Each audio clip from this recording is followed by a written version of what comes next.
Vous avez tout à fait raison, Jean-Christophe. La communication est très importante.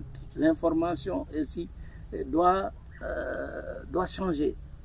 Moi, donc, il faut dire qu'on a quand même utilisé beaucoup de groupes WhatsApp parce que dans toutes les régions, les gens se sont organisés autour de leur groupe WhatsApp. Vous prenez la Casamance, il y a les acteurs de la filière porcine de Casamance. Donc, on a créé ces groupes WhatsApp dans toutes les régions. Et toutes ces informations sont partagées dans ces groupes.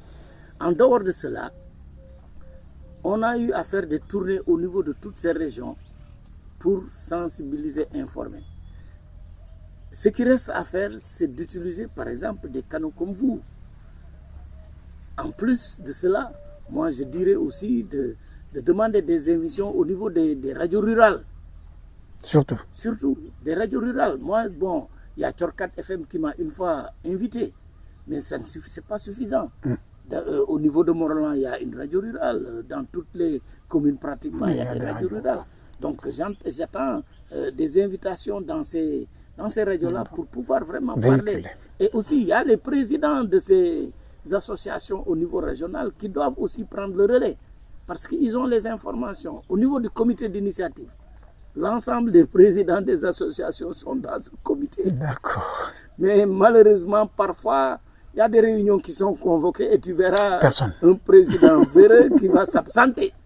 Alors que c'est des instances de décision. Si tu ne peux pas venir, tu délègues. Tu délègues. Surtout, avoir la notion de la délégation. Nous ne sommes pas censés détenir le savoir. Alors, quel message souhaitez-vous adresser aux jeunes qui veulent se lancer dans l'élevage porcin? Les jeunes qui veulent se lancer dans l'élevage porcin, il faut d'abord qu'ils aient l'amour, la passion. Il ne faut pas y entrer parce que j'ai vu telle personne est en train de réussir, j'y vais. Alors que peut-être toi, tu n'aimes pas te salir.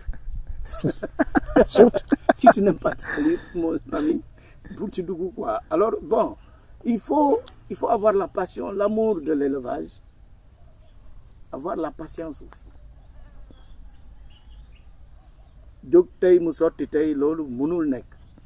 Il faut avoir la patience. Et maintenant, le reste, c'est trouver de la terre. Trouver de la terre. Commencer petit.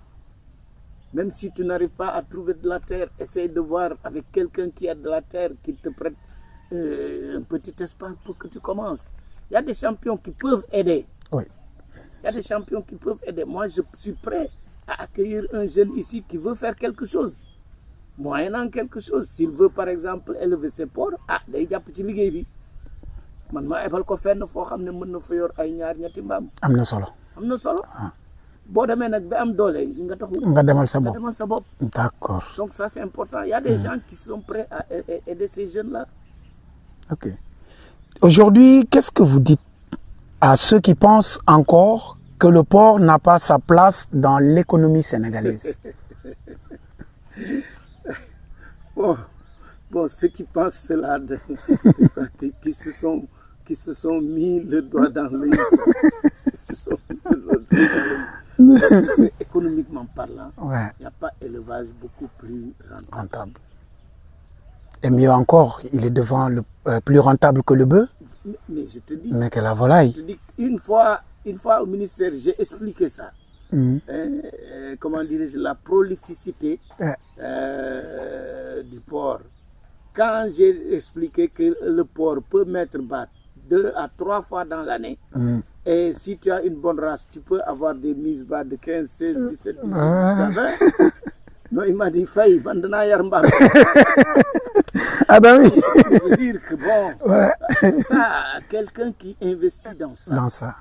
Mais au bout d'1 an, 2 ans, le retour sur investissement se fait sentir. Se fait sentir. Mais, comment dirais-je, si l'alimentation est facilitée, l'accès à l'aliment, avec le bon aliment, mais l'élevage porc se fait en un laps de temps rapidement et tu gagnes. Et comment voyez-vous l'avenir du porc sénégalais dans 5 à 10 ans? Jean-Christophe, moi je suis optimiste. Moi, je vois d'ici quelques années l'émergence des champions. Moi, je vois d'ici quelques années des professionnels dans l'élevage du porc. Moi, je vois d'ici quelques années beaucoup de jeunes dans l'élevage du porc. Moi, je vois d'ici quelques années le début de l'importation, de l'exportation, je veux dire. Surtout. Très On important. va commencer à exporter du porc dans la sous-région et à l'étranger. Moi, je vois d'ici quelques années Alors, le développement de la génétique au niveau du Sénégal. Parce que déjà, même le PNDS a prévu cela. Hein. On va être équipé d'un centre d'insémination, de collecte artificielle, de collecte de semences. De semences. Okay. Et donc, d'ici quelques années, je te dis, on va voler de nos propres ailes. Le porc sera en pleine expansion. Si aujourd'hui, on voit par rapport à la croissance du porc annuel, c'est 8 à 10%. Donc, c'est un secteur vraiment en pleine expansion. Et aujourd'hui, le Sénégal ne peut pas se permettre d'être en reste. Comme je l'ai dit, le Sénégal est un hub dans la sous-région.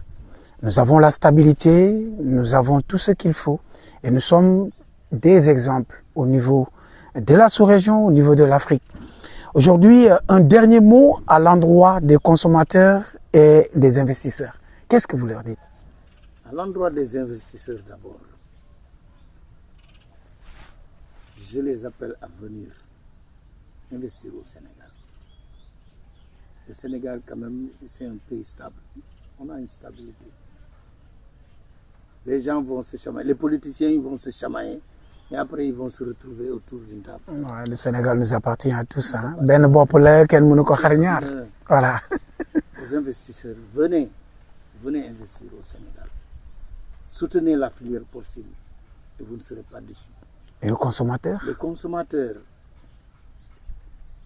je leur dis de patienter un tout petit peu. Le prix du porc va baisser parce que la production va aller crescendo. Parce que c'est ça vraiment que nous voulons faire de sorte que, comment dirais-je, l'accès à la viande de porc ne soit pas un luxe. Et aux consommateurs, je leur dis aussi, soyez prudents, ne consommez pas n'importe quelle viande. Commencez à identifier la viande de qualité. La viande de qualité. Ceux qui élèvent avec de la qualité, qui se donnent les moyens pour bien élever. Quelqu'un qui élève avec ses moyens rudimentaires, qui donne n'importe quoi à ses porcs, c'est pas la même chose que quelqu'un qui donne qui met les moyens. De qualité. L'aliment complet, voilà. Surtout. La qualité de viande ne peut pas être la même chose. Voilà. Donc, c'est cet appel que je dis aux consommateurs. Sachez reconnaître la viande de qualité. Je vous rappelle que nous sommes avec Monsieur Jean-François Faye, qui est coordonnateur du comité d'initiative qui s'achemine vers l'interprofession porcine. Alors, le message que vous appelez donner aux éleveurs pour qu'ils puissent s'approprier de cette initiative, l'épauler, pour que ça puisse aboutir à quelque chose. Quel message? Bon, à tous les éleveurs, je vous invite à rallier les organisations à la base, rallier aussi les associations au niveau régional, rallier vraiment cette dynamique qu'on est en train de mettre en place pour mettre en place l'interprofession porcine. L'union fait la force. On n'a pas intérêt à nous disperser ou à créer d'autres organisations parallèles. Il y a le FNDASP qui est là, qui est en train de faire tout pour nous soutenir. J'ai oublié de parler de cet appui. Le FNDASP a mis sur la table 23 994 090 francs pour la mise en place de cette interprofession. Soutenir les assemblées générales qui vont se tenir jusqu'à la fin. La formation aussi des leaders qui vont être élus. Vraiment, merci au FNDASP. pour l'accompagnement. La dernière fois, j'ai signé un protocole avec le FNRA, qui est dans l'ISRA. Un financement de 15 640 380. Destiné C'est à... pour la formation. C'est signé. Waouh. Signé. Voilà le document. Le document est là. Très important. Alors, chers jeunes, chers éleveurs, vous voyez aujourd'hui, ce comité-là joue un rôle très important. Cessons de nous diviser et mettons-nous ensemble. Parce que cette filière doit jouer un rôle très important dans l'économie de ce pays. Aujourd'hui, au niveau mondial, le porc, c'est 120 millions de tonnes, 300 milliards de dollars. Et le Sénégal, je dis encore une fois, doit être et doit faire partie de ces acteurs-là, du développement de la filière porcine. Alors, Monsieur Faye, quel est le dernier mot de la fin? Bon, le dernier mot de la fin, c'est d'abord te remercier de nous avoir permis de présenter ce que nous faisons et le travail que nous sommes en train d'abattre, qui n'est pas du tout facile. Te remercier vraiment de nous avoir permis d'avoir accès à votre outil de communication pour vulgariser davantage ce que nous sommes en train de faire. Vraiment remercier aussi tous ceux qui sont en train de s'impliquer dans ce travail d'organisation, de sensibilisation, de mutualisation des acteurs. Il y a beaucoup de gens qui sont dans l'ombre, mais qui sont pas payés. Ce que nous faisons, nous le faisons gratuitement, vraiment pour arriver à fédérer toutes les forces. D'accord. Merci aussi aux structures qui nous soutiennent.